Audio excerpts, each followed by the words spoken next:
നമസ്കാരം, എല്ലാവർക്കും സച്ചൂസ് ടെസ്റ്റി വേൾഡിലേക്ക് സ്വാഗതം. ഇന്ന് ഞാൻ എൻ്റെ ഒരു പുതിയ വർക്ക് ബുദ്ധയുടെ ഞാനിത് പെൻസിൽ ഡ്രോയിങ് ആണ് ചെയ്തേക്കുന്നത്. പെൻസിൽ ഡ്രോയിങ് ചെയ്തതിന് ശേഷം എനിക്കിതിൻ്റെ വലുതായിട്ടൊന്ന് ചെയ്യണമെന്ന് തോന്നി. അങ്ങനെ ഞാനൊരു ക്യാൻവാസ് എടുത്തു. ആ ക്യാൻവാസിലേക്ക് പകർത്തിയതാണ്. അത് നിങ്ങൾക്ക് കാണിച്ചു തരാം. അതിനെ ഞാൻ ഓരോന്ന് പടിപടിയായിട്ട് ചെയ്യുന്നതാണ്.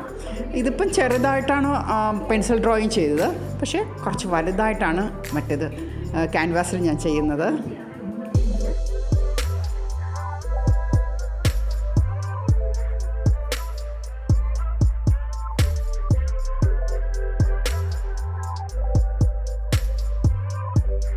അങ്ങനെ എൻ്റെ ബുദ്ധയുടെ വർക്ക് ഫിനിഷ് ആയിട്ടുണ്ട്. ഇത് നിങ്ങൾക്കെല്ലാവർക്കും ഇഷ്ടമായെന്ന് വിശ്വസിക്കുന്നു. വീണ്ടും പുതിയൊരു വീഡിയോയുമായി വരുന്നത് വരെ ബൈ ബൈ.